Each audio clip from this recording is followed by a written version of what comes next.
Please, if you're still having difficulties with your slide, can you share it with Dr. Bello? Hello, ma.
Hello. I can hear you. I'm trying. I don't know what's going on though, because I'm trying to do so. Just It's not. you Okay. can share so that someone can assist. The presenter is not yet muted now. Okay, now it's muted. We are waiting for the slides to come up, sir. And she said she shared it earlier with who? So that we can know who can help. Yeah, I think Dr. Ifoma. Okay, Ifoma, okay, for my mama. Yes. All right, so I don't Yes, think get she's it. on the call. Because we have to get this slide across to Dr. Bello. He will Oh. be, he's the super national on this call. He'll She's be the able to help one. us. Okay, because she's the one that requested for the slides, so I sent them to her. So, but do you have So Dr. Bello's number with you I now? don't think so. Okay. I Because don't. Ifoma is not on the call yet. Oh. Okay, let's see how we can get the slide. Let me try to reach her so we can share with Dr. Bello. He will help us share Yes. it. But I don't know if you can start from your end, or do we still wait for this slide? Yes, we can. Okay, I don't know. It depends on you.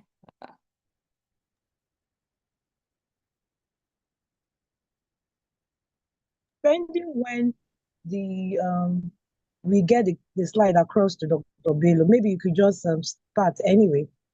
Okay. Okay.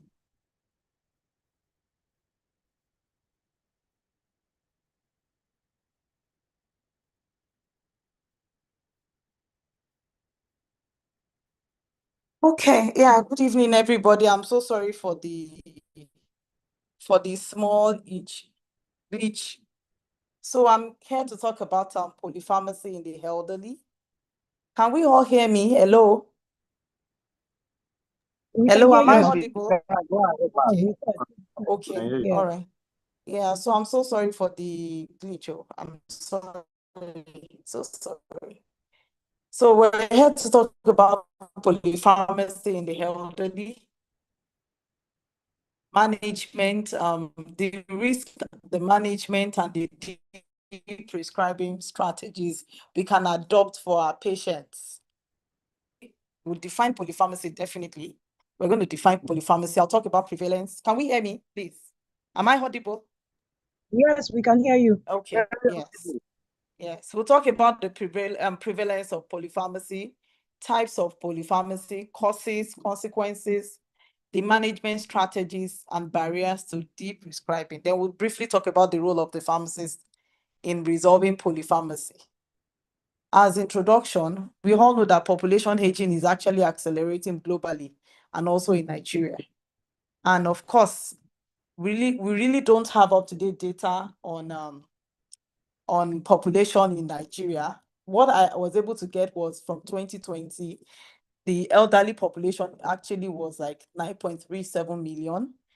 But for the United Nations population division projection in 2025, they actually said that the elderly people that are 60 years and above was actually projected to be approximately 11.5 million. So, and as we know, for older adults, they are the highest user of medications because we know the reasons. They actually have from hypertension, diabetes, managing diabetes, asthma at the same time. So of course, we tend to use a lot of medications. And prescribing, from my experience and from what my interactions with the physicians I work with, prescribing of drug therapy in this aging population can actually be a challenging task. So polypharmacy, what is polypharmacy? According to WHO, polypharmacy was actually defined as the administration of many drugs at the same time, or the administration of an excessive number of drugs. That was WHO definition in 2004. But of course, there are other definitions, and of course, the normal definition is use of 5 or more prescribed drugs per day, or administration of more medications than are clinically indicated. Of course, than are clinically indicated, they are talking about unnecessary and unwanted medication use. There was a systematic review of definitions of polypharmacy in 2017 by Masnoon et al. And according to, because they had to look at all the definitions of polypharmacy across the globe. And they actually discovered that the commonly used definition is 5 or more medications. Of course, there were other definitions as well that they came across, but of course, the commonly used definition that they were able to come up with was 5 or more medications. Of course, when you're talking about polypharmacy, you're not talking about numerical definitions. Actually, they do not account for the comorbidities that are present. Because, like I said, a lot of our elderly people, you see someone managing asthma along with diabetes, hypertension, and is taking maybe 2-3 medications for each of those conditions. So we're not going to be talking about 5 or more medications. So at the end of the day, from their own findings, they actually concluded that there is need for an internationally agreed definition of polypharmacy. Of course, when we talk about polypharmacy, a lot of times we're not taking in the topical and herbal medications. For elderly people, a lot of them, they take a lot of herbal concoctions. In fact, I've actually come across a lot of them, a lot of our elderly people taking one herbal concoction or the other. And of course, if you don't ask them, they will never disclose that they are taking herbal concoctions. Is really very common. I remember a scenario, because I'm going to be talking much more about my practice. There was a patient that was actually rushed in. She fell at home and had subdural hematoma. Fortunately, it was something that was small. It wasn't really big. But of course, they were wondering. She kept on falling repeatedly at home, an elderly woman. And she came into the hospital, we admitted, they did the CT scan and everything. There was no problem. The bleeding was very small, so she was managed. And at the end of the day, I went in to do my normal discharge medication reconciliation. And I was asking her about medications. Of course, once I'm doing my medication reconciliation, the normal thing I do is to collect all the medications patient had been taking, all the ones that were prescribed in the hospital, the ones she brought from home and all that. And of course, I'll just sort everything out. So I actually collected all those medications and I asked her for the medications she brought from home.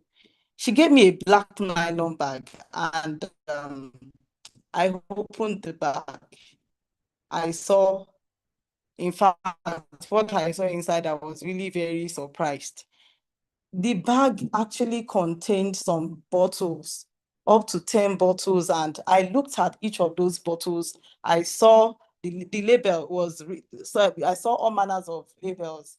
I saw Evangelist Jenkins powder, Evangelist Jenkins capsule. You know, definitely Mama had been taking some herbal concoctions that she bought, apart from why she was falling down at home. She was actually taking all these herbal concoctions, and you know, we did not, that the doctor did not prescribe. So as much as possible, if we're talking about polypharmacy, we need to inquire about the use of herbal medications as well.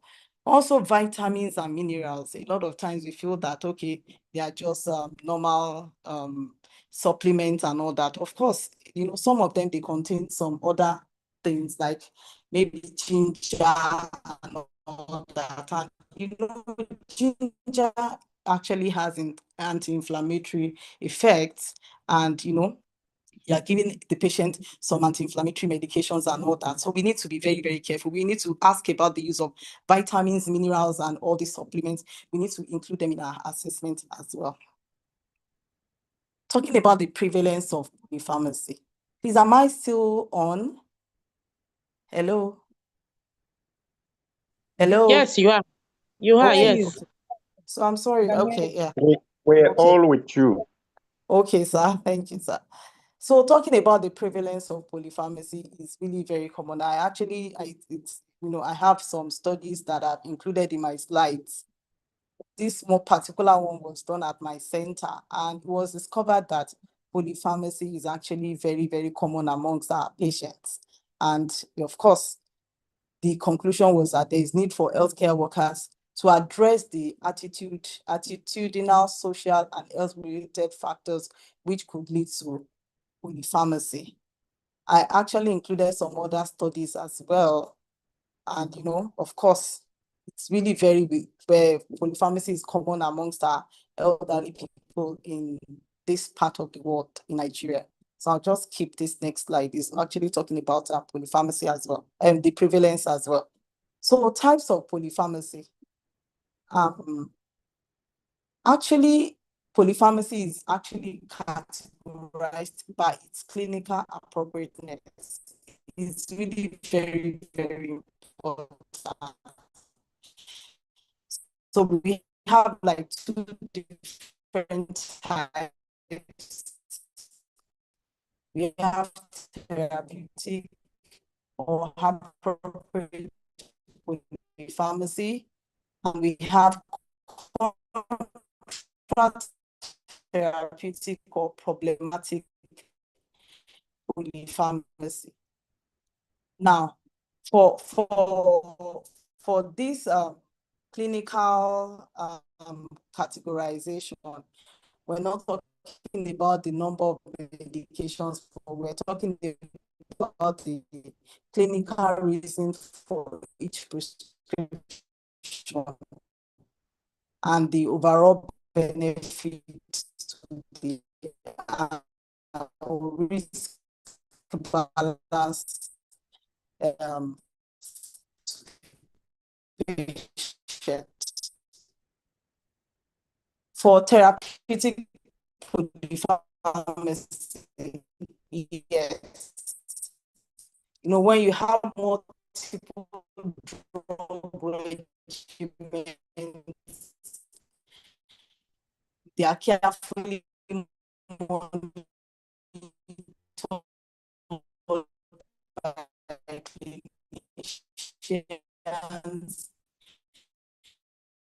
They are necessary for the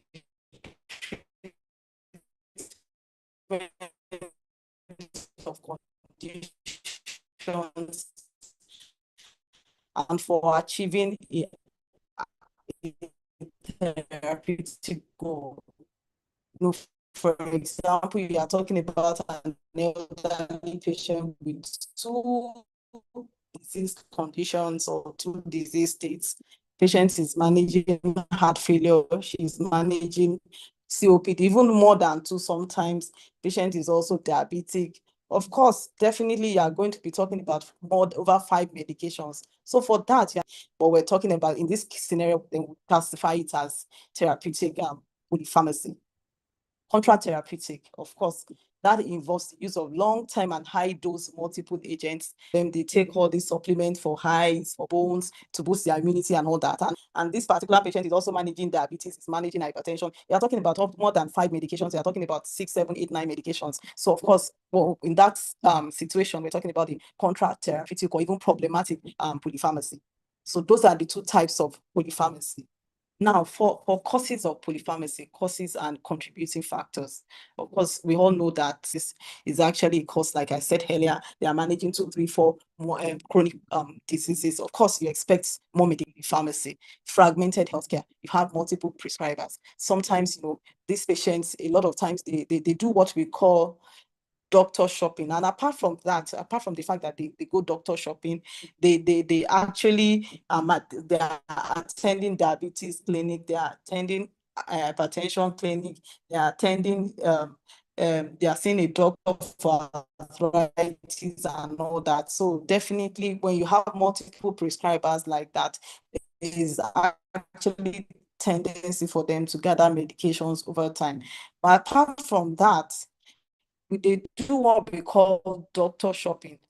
Patients, they go doctor shopping, a lot of times because of age-related changes within the body, they are not able to walk they are not able to climb the stairs like they used to climb the stairs, they get tired easily and all that. Of course, they want to take medications, they want to be able to do what they were doing before. And before you know what is happening, they are going from one doctor to another. So we say they go doctor shopping. I remember a time in my clinic, a patient came in to the pharmacy. He brought his prescription. I checked and the doctor just wrote big quote. We dispensed the medication and I handed it over to him. Immediately I gave him, he said, "Is this all the doctor wrote for me?" I said, "Yes." "You complained of maybe reduced appetite." He said, "Yes." But he said that he had some other complaints. Immediately he said, I said, "I'm going to Adeoyo Hospital." Of course, Adeoyo Hospital is a state hospital. I said, "Baba, you're not going anywhere. What's the problem?" So he actually told me that he complained of something similar to urinary tract infection, and he was expecting the doctor to give him antibiotic as well and everything. So I said, "Okay, let me go see your doctor." I got up, I went to see the doctor. And the doctor actually told me that he actually complained of, something similar to UTI. But he said, "Baba, before I can give you any medication, I need to run a test, a urine MCS." Baba said he did not have money. The doctor felt that, of course, he didn't have any choice. For us in geriatrics, we don't really write medications like that for our patients. A lot of times we want to explore non-pharmacological ways before we start giving them medications. And Baba said he did not have money. So, and doctor was like, "Okay, maybe you complained of reduced appetite, now give him just Bico." So I went back to Baba, I explained everything to him. And honestly, money came out of nowhere. Baba said, "Please let me go and run the test then." Of course, maybe the doctor didn't take his time, I wouldn't know, but at the end of the day, he went to run the test and, just for the doctor to be able to prescribe the right antibiotic and all that. So for them, they go doctor shopping. They are going to Dr. A. Of course, Dr. A is going to prescribe medications. And by the time they take those medications and they are not okay, they go back to Dr. B. They go and meet Dr. B. They won't tell Dr. B that they've been to Dr. A. Dr. A will prescribe medications, they will pack everything together and be taken. So, of course, that is really a very, very big problem with our elderly people. Then prescribing cascade. It's what we call prescribing cascade in geriatrics. That is, you treat the side effects of a medication with another medication, and all that. So it's really common in geriatrics because for them, there are age-related changes that occur within the body as we all age, even for everybody as we all age. So of course, the pharmacokinetic parameters, they are changing as they change as we age. The absorption of medication, distribution, metabolism, and excretion. So by the time they are taking some medications, the side effect is actually more compared with a younger person. So when we talk about prescribing cascade, we're treating the side effect of a medication with another medication. I remember a particular patient that was coming to our clinic, and she was on amlodipine, and of course she was having serious pedal edema and all that. She came into the clinic that day, and of course, she saw the doctor, came back to the pharmacy, was collecting her medication. So I was trying to tell her that, okay, this is amlodipine for your blood pressure. Doctor is adding another medication.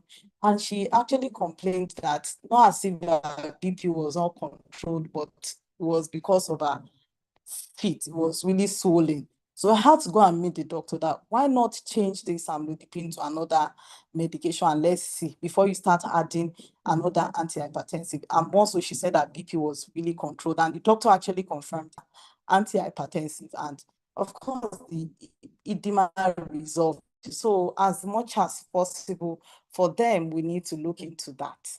Otherwise, we're going to be giving multiple medications before we know what is happening. You're adding treating side effects of a particular medication. The other medication you're adding, the patient is having side effects, you're giving another medication. So that is what we call prescribing cascade.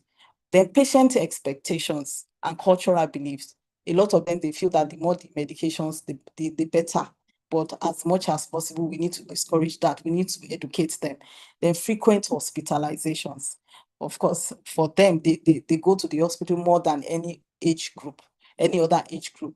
For our elderly people, in my center, we run some clinics on different days of the week. You will see one mama on Monday for neuro clinic. On Tuesday, she's coming for rheumatology. On Wednesday, she's coming for high clinic and all that. So apart from that, frequent hospitalizations in that because of reduced immunity, they are easily weighed down by any external stressor. So definitely before you know what is happening, they are going on admission, and if they come on admission, that is why we need to do medication reconciliation at that point of discharge, so we can actually avoid polypharmacy, for example. We can actually avoid duplications too, because for them, I've seen a lot of our patients taking 2 different brands of a particular medication. It actually happens a lot. So we need to, to look into that as well. Age as well. Age is actually one of the causes of polypharmacy or contributing factors. One of the contributing factors. Medication reconciliation, especially during transitions of care. Medication errors too can actually be one of the causes of polypharmacy, and it can be actually patient, pharmacist, or even prescriber related. Now, talking about the consequences of polypharmacy, we really need to look into that because we've had to admit a lot of our patients as a result of medication-related issues. So consequences of polypharmacy in the elderly.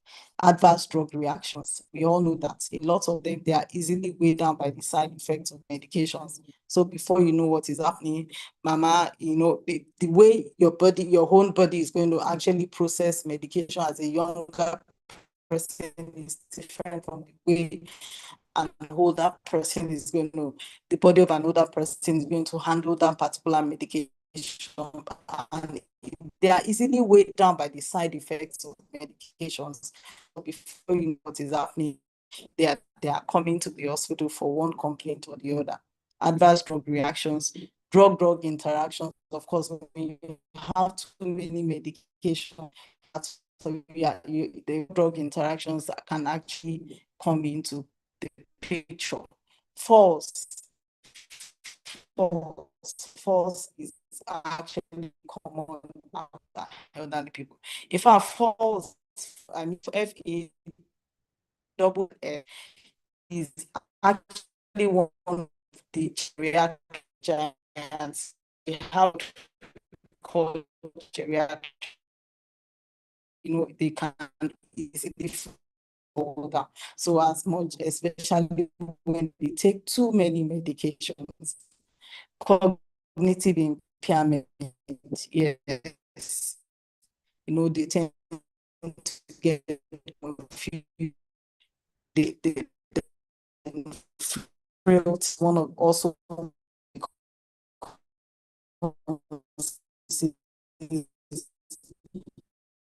of polypharmacy in our elderly hospitalizations and sometimes more. Please, it's really, really very huge. I remember a patient that brought in to, she was out in lying conditions, but this particular man, as much as possible, we don't want to give them as things that are helpful to that things. She had been taking diazepam. And when they brought her in, the sent on a particular Saturday, she got home, she couldn't sleep. She took diazepam. Another nurse gave her Lexotan. She took diazepam, Lexotan together, and what was going on. They knew what was going on. Mama actually was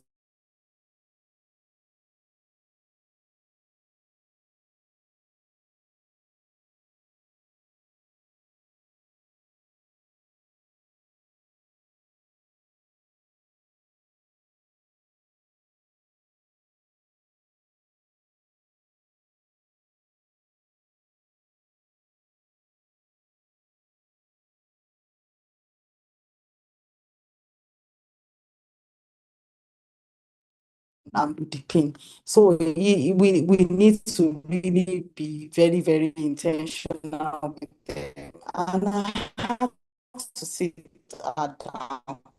I told that, Mommy, some other medications for hypertension, your doctor is not aware you are taking this. I told her about the reason that, and that was how we were able to resolve that. So for medication, comprehensive medication, we need to do it from time to time. It has to be regular and systematic. And at the end of the day, you are assessing effectiveness, you are assessing safety and even adherence. Another way to manage polypharmacy is through medication reconciliation. Yes, I talked about it. I do it a lot in my facility. Is medication reconciliation is usually carried out during transitions of care, at the point of admission, point of transfer, and at the point of discharge. It's really very important because elderly people, once they come in for admission, a lot of time is charging them. Sometimes they change those medications they go home. So they need to know that they are not supposed to be taking those medications again. So it's very important. Then, of course, in the medication, you continue to be identifying omissions, duplications, dosing errors, and even interactions. Very, very important. Then, of course, interdisciplinary collaboration. When you are doing you are managing polypharmacy, you can't do it alone as a pharmacist. You need to get the doctor. You need to carry the doctor along, even the caregivers, the caregiver of that particular patient, the nurses and the physicians, and even other pharmacists as well. And of course, in the process of carrying them along, there is need to document and communicate all this medication changes is really, really very important, because if it is not documented, a lot of times the patient would come back to the clinic and another doctor will prescribe the same medication that had continued. So please need to involve other doctor healthcare workers as well. Then in geriatrics, we have medication screening tools, medication assessment tools, like the BS criteria. We have the stop and the starts medication appropriateness index.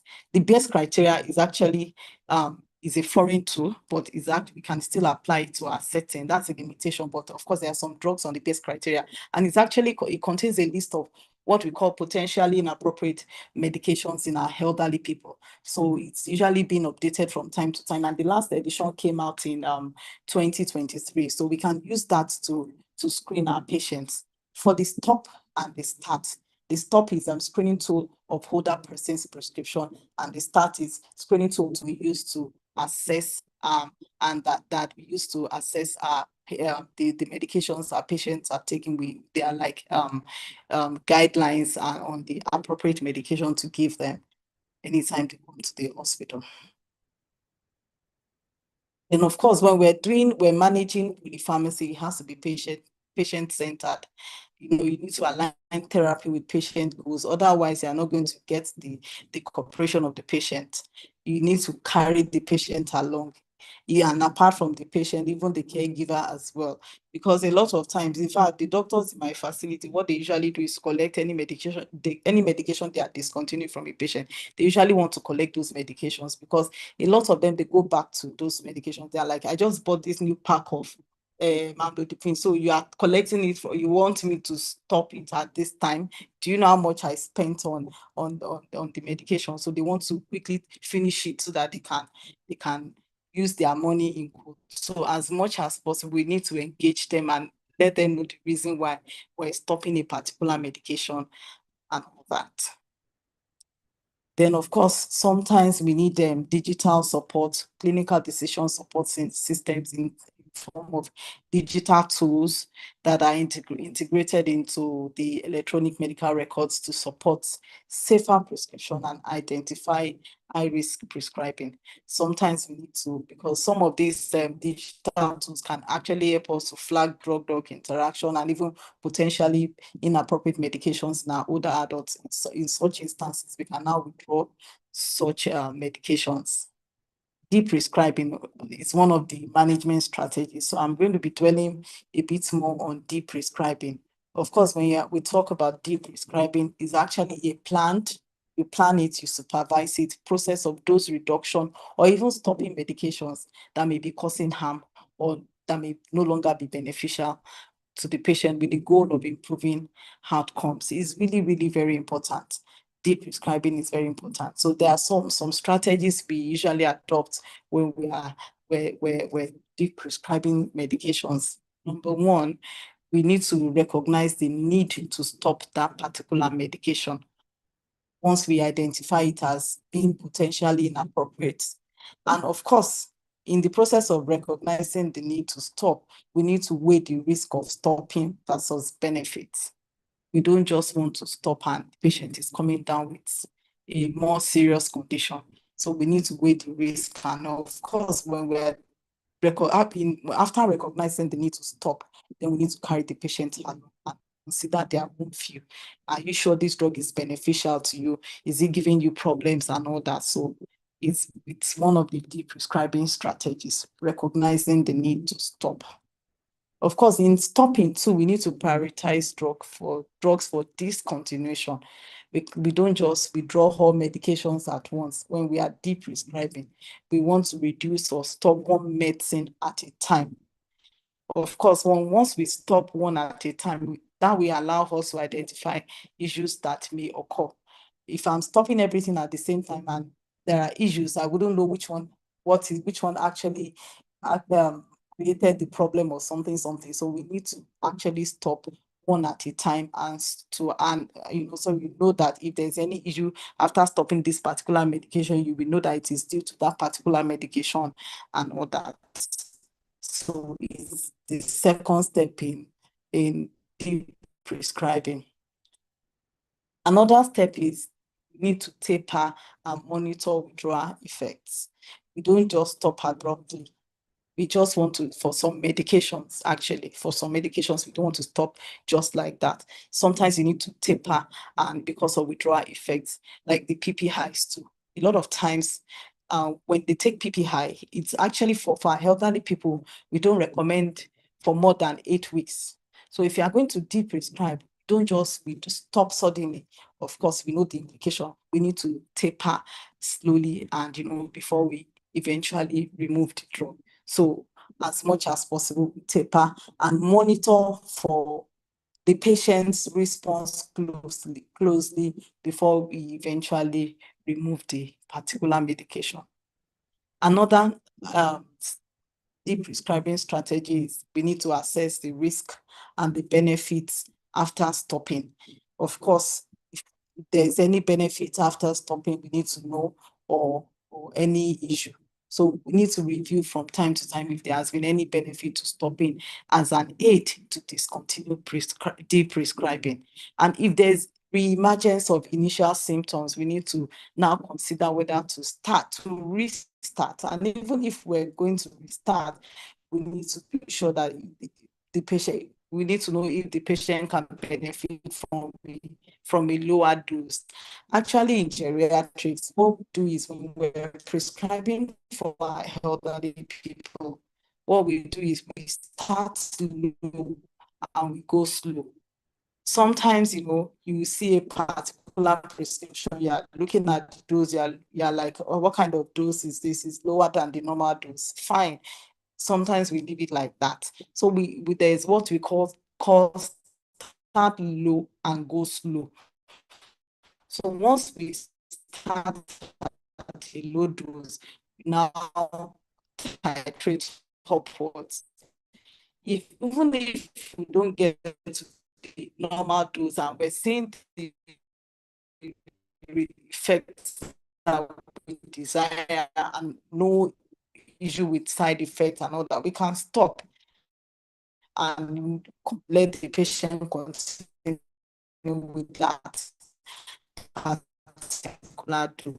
Is really very, very important. Then after doing all our deprescribing, we need to document and communicate changes. And like I said, deprescribing, we need to do it with the doctors. We don't just do it in isolation. We need to carry other members of the healthcare team along. It is very important to notify the prescriber, to it like a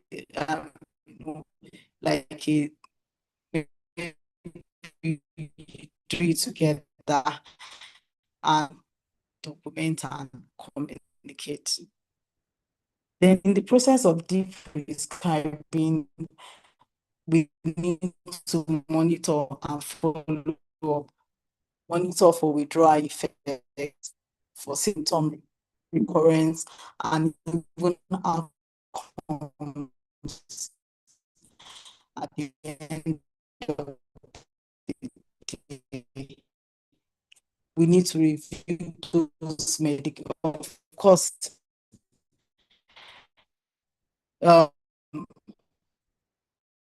Medications, we need to review them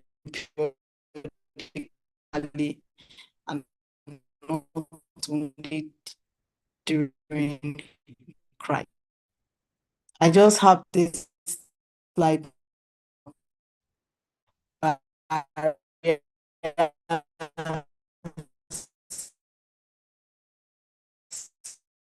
to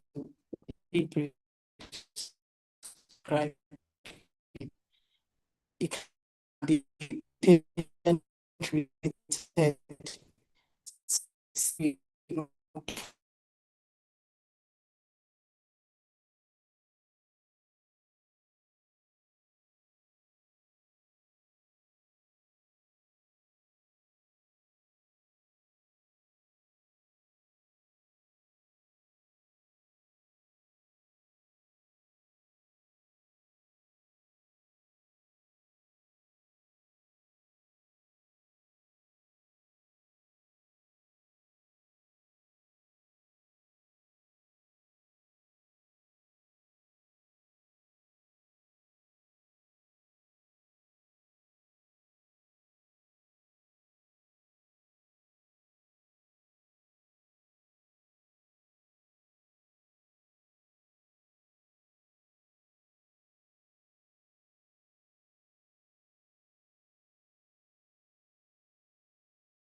Hello? Hello?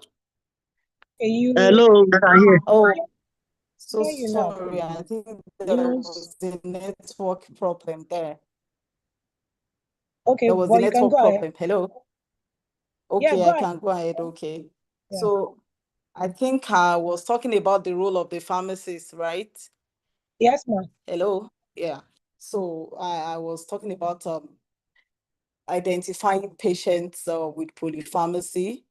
Then another is medication reconciliation at care transitions. Like I said, medication reconciliation is usually done at the point of admission, at the point of transfer, and at the point of discharge. So as much as possible, we should be involved in that. It's really very, very important for us as pharmacists, and it's really go a long way. Counseling and education. For our elderly people, for me, when I'm counseling them, I'm not usually in a hurry. I don't mind spending 1 hour with you so you can actually get the information I am passing across. And for them, the cognition is actually reduced. So you need to repeat, for some of them, you need to repeat yourself over and over again. So counseling and education is really very important. Of course, we need to advocate for safer prescribing practices. We need to talk to the doctors. We need to talk about training and all that for the prescribers. And of course, the role of the pharmacist to monitoring and follow up. So in conclusion, I'm going to say that polypharmacy is common and not always appropriate. In older adults, the goal is not more medicines. It is the right medicine at the right dose, like we always say in pharmacy, for the right patient at the right time. And deprescribing is a clinical responsibility that is not optional, but actually essential for all our patients, especially the older adults, and as guardians of safe and appropriate therapy. Thank you for listening. I'm done. Yeah, thank you very much, Ma, for that well-detailed presentation.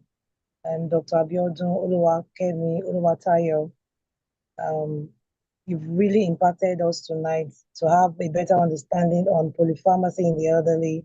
What are their the risk involved, management, and steps that are needed to prescribe their medications.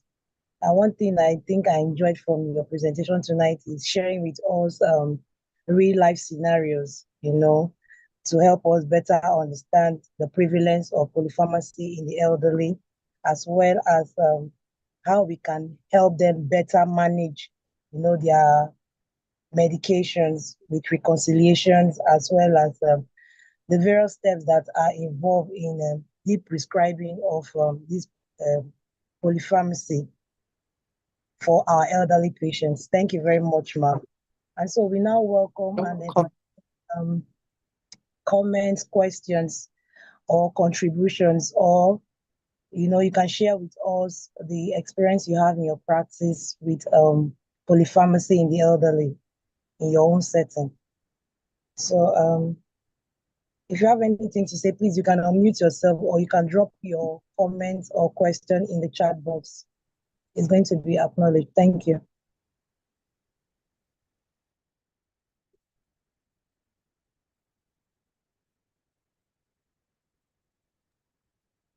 Hello, good evening. Good evening. Please Okay, unmute my yourself. hands. Okay, my Please. hands are up. Thank you so much for this wonderful presentation. I really appreciate it. Thank you. I was just listening to you. I can really have some few comments to make and a question to ask. I'm just imagining in settings where follow-up is kind of limited, how do you safely prescribe when you suspect a prescribing cascade without destabilizing the patients? The way first of all, I just want to be sure if your facility you have the geriatrics pharmacy like your profile says. Do you have a geriatric pharmacy in UCH? Yes, yes. We have a Chief Tony and any Okay. geriatric center. Geriatric center is even a center. Okay, lovely. Because in my facility, what we have is Yeah, an yes. outpatient clinic. Yeah, outpatient Yes, we have pharmacy no, where no, the no, no, no. geriatrics they Is go.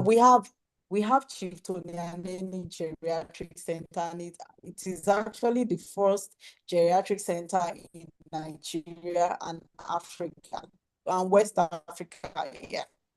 Yeah, it's the first Okay. geriatric center. So we have like a separate set of buildings where the elderly people come for treatment. Okay.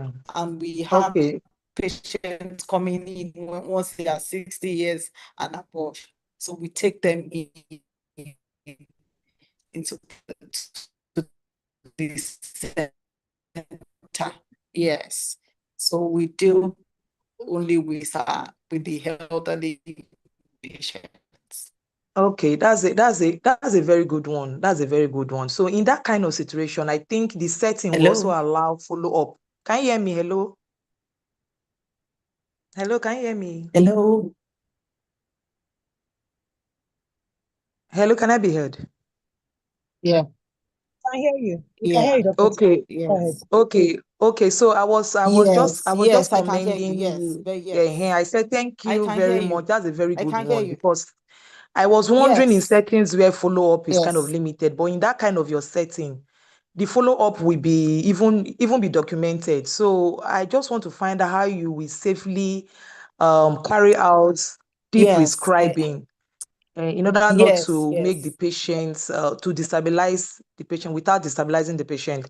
Then me, I've experienced something like this prescribing cascade in my facility also in the ICU units where I Okay. work. Okay. Patients are given sedative, and part of the drugs, Okay. one of the effects of it is that sometimes it can result to excessive CNS, depression, and the patient will not end up being confused, and so it can be mistaken for this thing, delirium. And I noticed that instead Yes. of the physicians to see how they can reduce or review the prescription, they Mhm. go ahead and add antipsychotic to the patient. This worsen the whole situation. Then you see patient has Yeah. a risk of increased, the the patient now Confusion. exposes to a lot. So instead of reviewing or reducing the sedative, they now add to it, and that is supposed to be side effect of the sedative that they've given. But instead of doing that, they now give an additional drug. So this prescribing cascade is really a problem, and we have a lot of work to do in reconciling medication and doing a Yeah. lot. So Yes. I really appreciate this presentation. So lastly, I wanted to ask, in low and medium Thank you. income setting, although with the kind of setting that you have also portrayed to Okay. me, it will be far better than what I am seeing over here. So how do you make sure that the patients, the describing safety is done without increasing their risks? Like you've mentioned in your facilities, they collect the drugs that they come with and they don't give them back so that they don't go and rebuy. You understand? But you don't know if some of them have already snapped. I've seen a lot. They come with their phones. They say, "Do you have this?" They show. You understand? So if they buy, like the example you gave, somebody is giving diazepam, another person is giving bromazepam. You understand? There are two different persons. And if you tell them to come with all their medication for you to do medication reconciliation, it's only when they come with all. What if they don't come with all? So how do you do this to make sure that whatever you are removing from what they have, that's the deep prescribing, you are not also increasing the risks of having to take in more medication that you are not aware of? Thank you so much, man. That's all I have. Thank you so much, Dr. Yeah, you're Timi, welcome, ma. for your contribution. Okay, thank you, ma. Yeah, your question. So I just want to say something. I just want to say something. Like I said,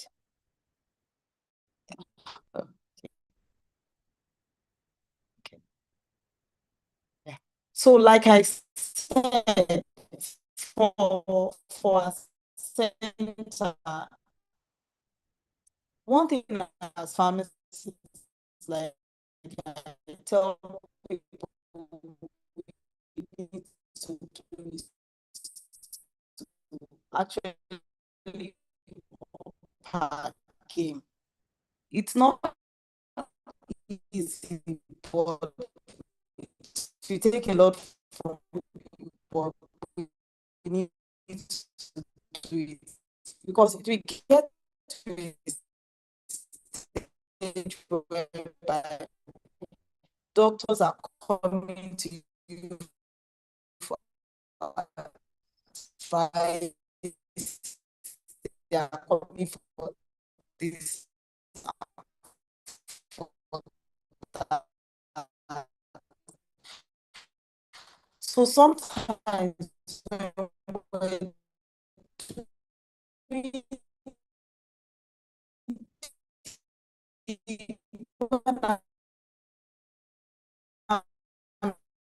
doing deep when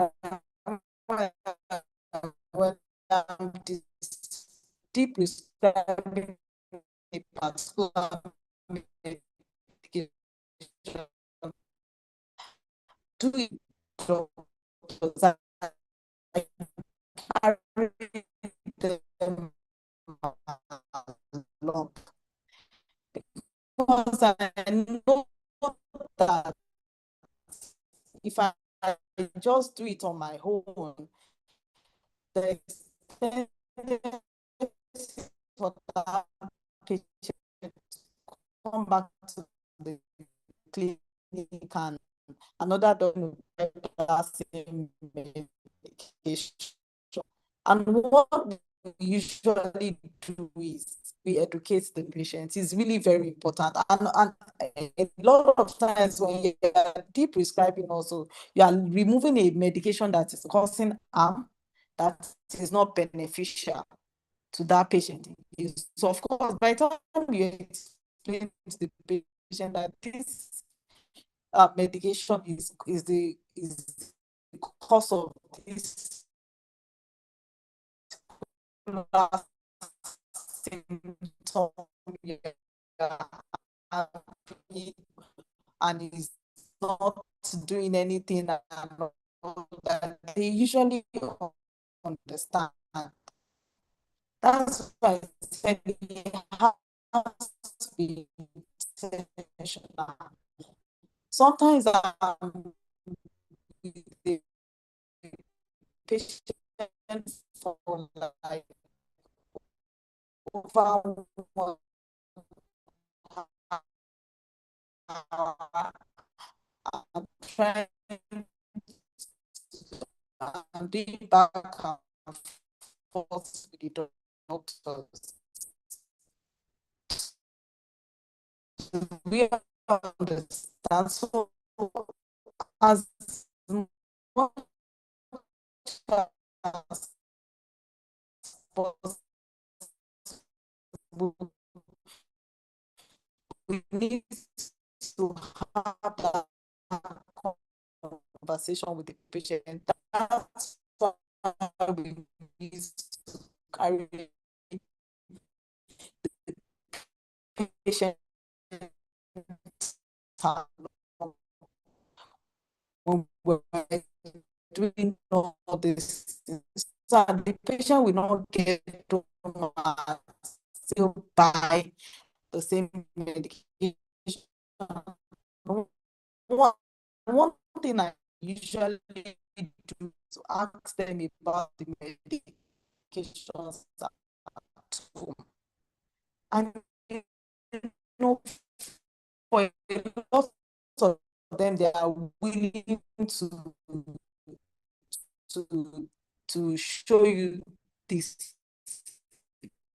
medications. They are willing to bring them to the hospital once you let them know about the risk involved. So doing my prescribing, I'm asking you, do you have other medications at home, especially during my medication reconciliation? And if you are lying, it's your own, I don't know, you are not helping yourself. Medications at home, especially when they are being discharged from the hospital, bring them when next you are coming to the clinic. And a lot of times, once we are discharging, we usually give them like a week up.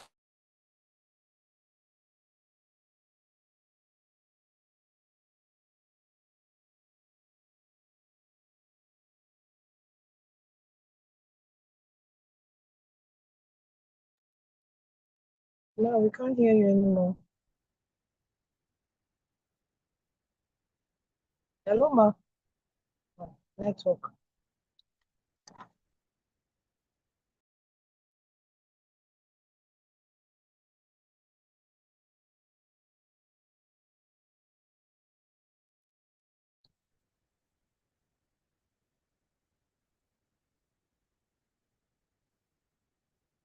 Hello, ma. We can't hear you. I don't know if it's from my own end.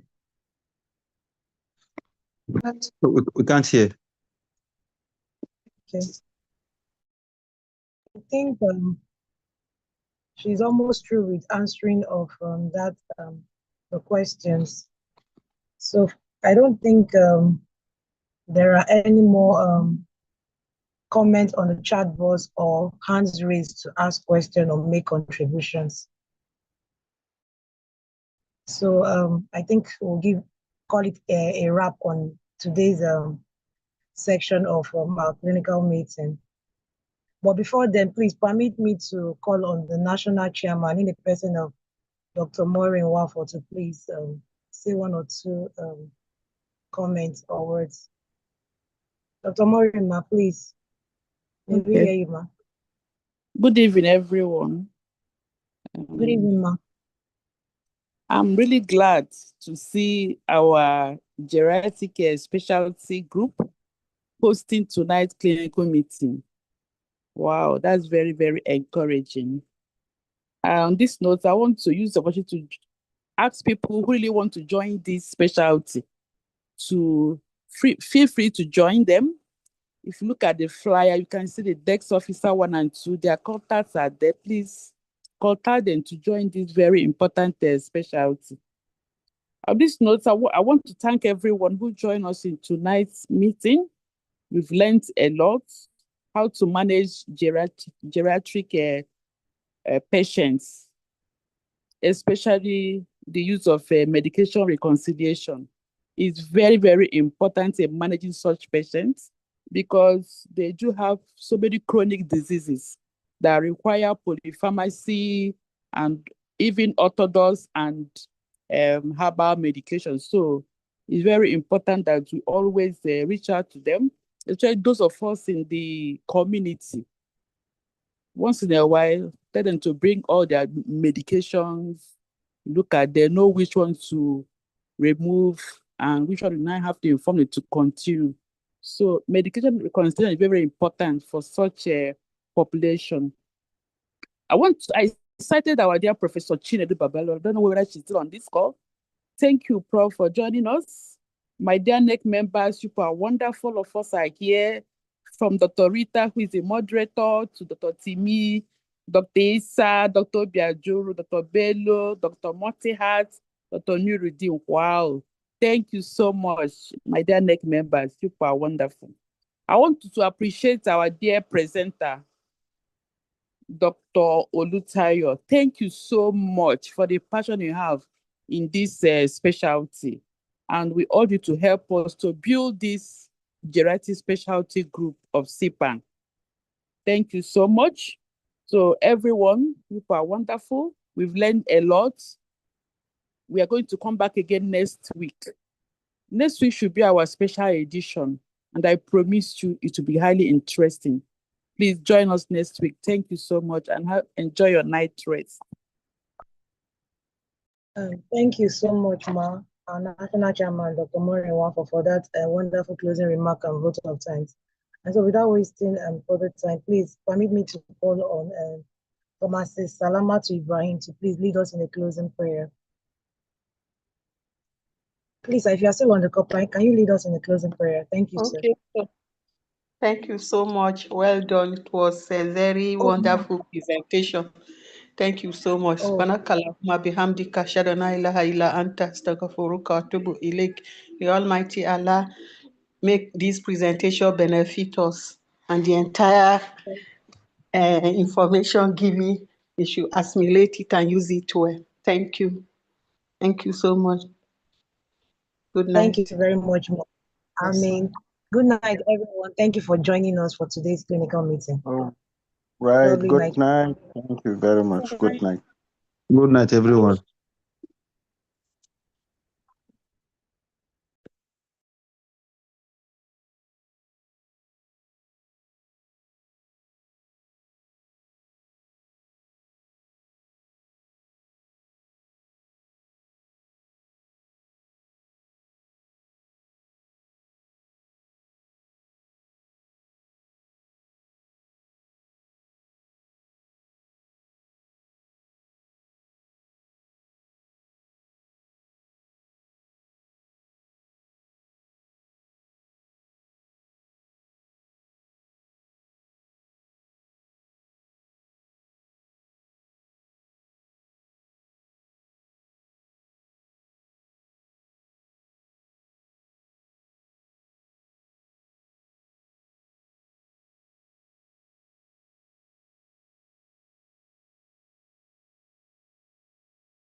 Hello.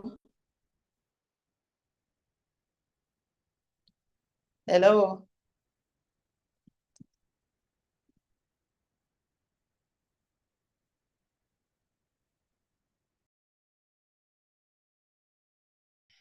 Yeah, the class has ended, man. I think network should have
Mm.